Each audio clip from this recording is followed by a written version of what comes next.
Eu sou Lucélia Santos e você está no Seguir Esperneando, o meu podcast em parceria com a revista Chapuri.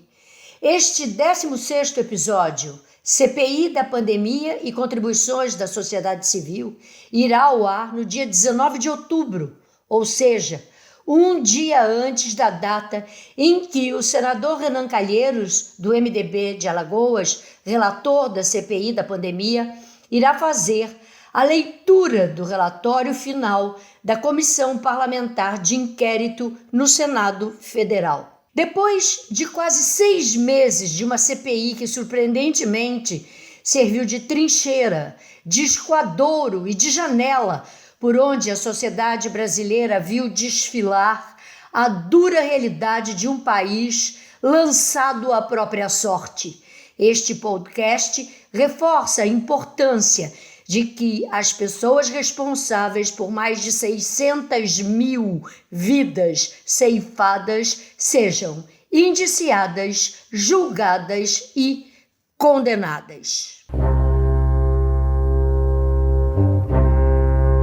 Eu sou Duda Meirelles e estou aqui com a Lucélia para refletir um pouco sobre os desdobramentos finais da CPI da Covid-19.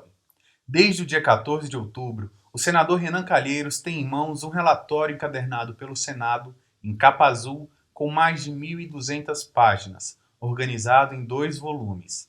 O documento será formalmente apresentado nesta terça-feira, dia 19 de outubro, e votado pela Comissão Parlamentar de Inquérito na terça-feira, dia 26. Dado o volume do documento, o senador Renan indicou que deverá ler apenas os 3 capítulos finais, já que eles resumem as conclusões das investigações e a lista de crimes que serão imputados a cada uma das pessoas acusadas. Segundo Renan, a semana seguinte será dedicada à entrega do relatório às autoridades nacionais e ao Tribunal Penal Internacional para as ações subsequentes, conforme o foro de cada uma das mais de 50 pessoas indiciadas. O relator informa que há elementos para o indiciamento do presidente da República em pelo menos 11 crimes, entre eles, crime de pandemia com resultado em morte, infração de medida sanitária, emprego irregular do dinheiro público, crime de responsabilidade e crimes contra a humanidade e genocídio dos povos indígenas.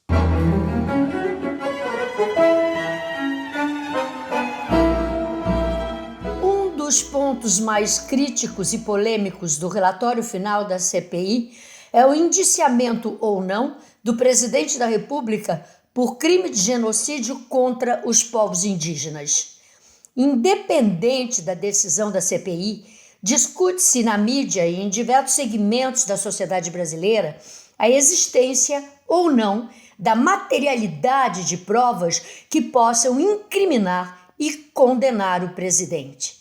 Em matéria publicada no Brasil 247, a jornalista Denise Assis mostra o caminho das pedras.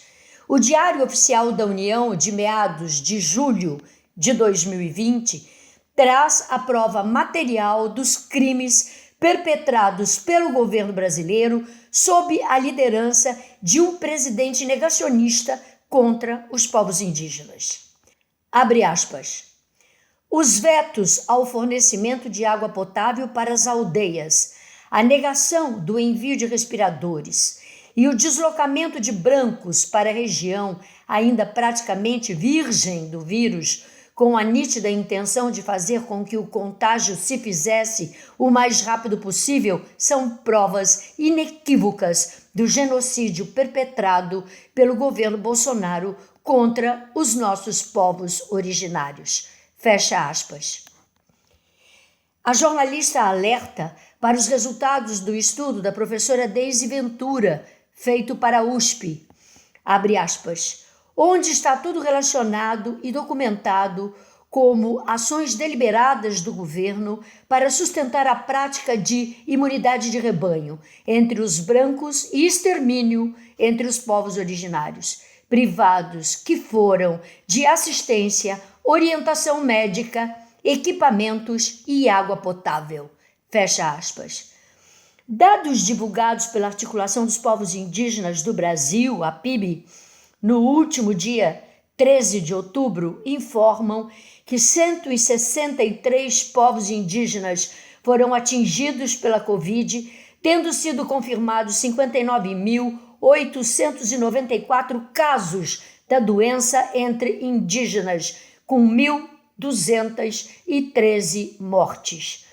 Em depoimento à CPI no dia 24 de junho, o epidemiologista Pedro Halal afirmou que o registro de taxas de infecção e mortalidade entre a população indígena por Covid-19 foi superior às identificadas no restante dos brasileiros e brasileiras. Segundo Halal, 7,8% dos indígenas se infectaram com o coronavírus, enquanto, entre os brancos, a taxa de infecção era de 1,7% da população. Já um parecer assinado por juristas, que teve trechos divulgados pela revista Isto É, cita que o índice de mortalidade por Covid-19 entre os indígenas foi 150% maior do que no restante da população. Com todos esses dados, Denise Assis não tem dúvida. Aspas, para fazer justiça, basta votar com o coração. Fecha aspas.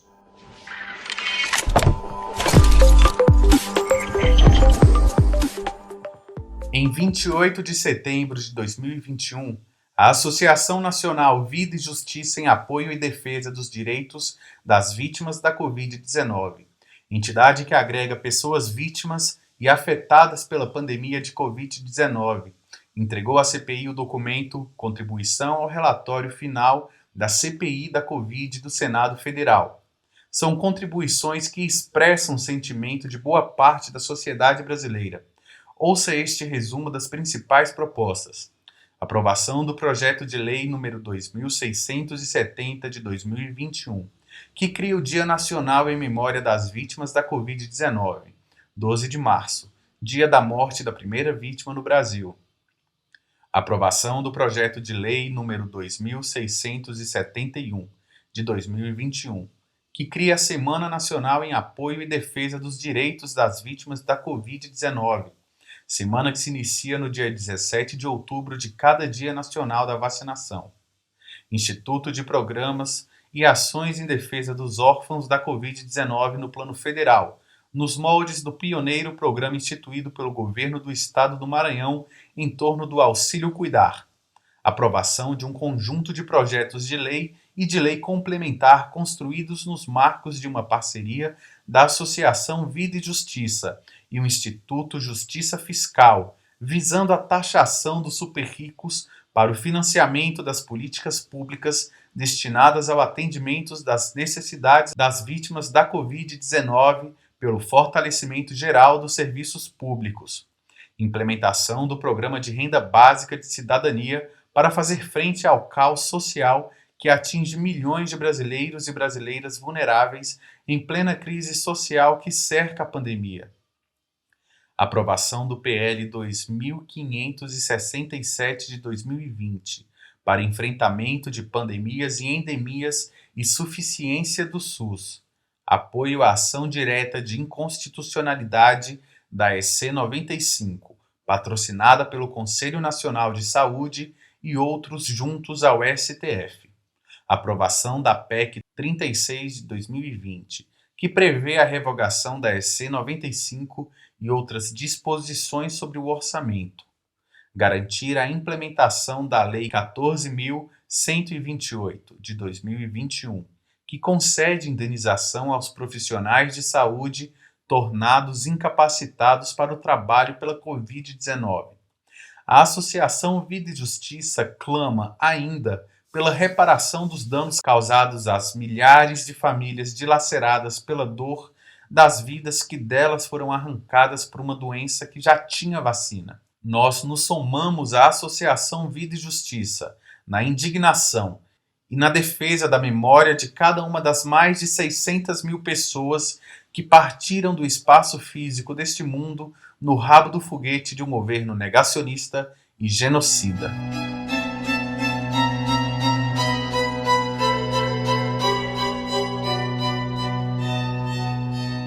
A memória é uma coisa viva, que se transforma, se expande e se contrai. Toda memória, por mais pessoal que seja, é atravessada pelo mundo, pela sociedade, pela história, pela cultura e está sempre em construção e em movimento, mas pode, se não for cuidada, ir esmaecendo e até desaparecer. No caso específico da pandemia, o que temos em curso é uma inominável tragédia atravessada pela morte, pelo desamparo e pelo luto. Um fenômeno social que impacta de forma direta e indelével a vida de milhões de brasileiras e brasileiros afetados pela morte de parentes e de pessoas próximas que formam sua rede de afetos. Cultivar a memória, nesse caso, é a oportunidade de cuidar, pois não se elabora no silêncio do esquecimento.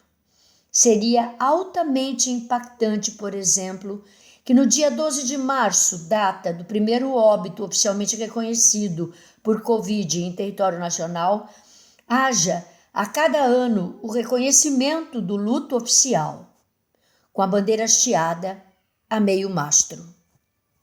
Ou que o Brasil inteiro seja mobilizado para a Semana Nacional em apoio e defesa dos direitos das vítimas da Covid-19, iniciando-se no dia 17 de outubro de cada ano, Dia Nacional da Vacinação no Brasil.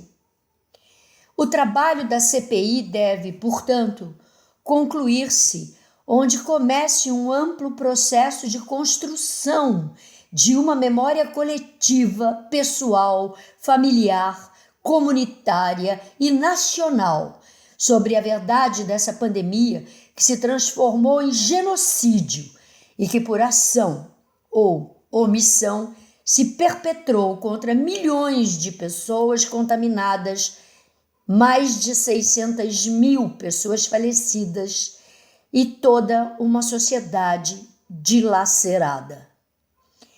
Nosso sofrimento terá sido em vão se não se converter em luta por memória, verdade e justiça. Seguir Esperneando é mais um espaço de resistência da revista Chapuri, construído em parceria com a atriz e militante Lucélia Santos. Este episódio conta com a contribuição de Renato Simões e resulta do esforço coletivo de Agamenon Torres, Ana Paula Sabino, Janaína Faustino, Lucélia Santos, Zezé Wais e eu, Duda Meirelles. O roteiro incorpora informações de matérias publicadas no Brasil 247 e no site da APIB e conteúdos do relatório da Associação Vida e Justiça. Recomendamos a leitura do relatório na íntegra, disponível no site www.vidaejustiça.com.br. Seguir Esperneando é patrocinado por Bancários DF, o Sindicato dos Bancários de Brasília, FENAI, Federação Nacional das Associações do Pessoal da Caixa Econômica Federal, FETEC CUT Centro-Norte, Federação dos Trabalhadores e Empresas de Crédito do Centro-Norte, e Simpro-DF, o Sindicato dos Professores no Distrito Federal. Colabore com a Chapuri. Visite nossa loja solidária em www.lojachapuri.info ou faça uma doação via Pix, contato@chapuri.info. Siga Lucélia Santos em suas redes sociais, @Lucélia Santos Oficial. Até o próximo episódio do Seguir Esperneando.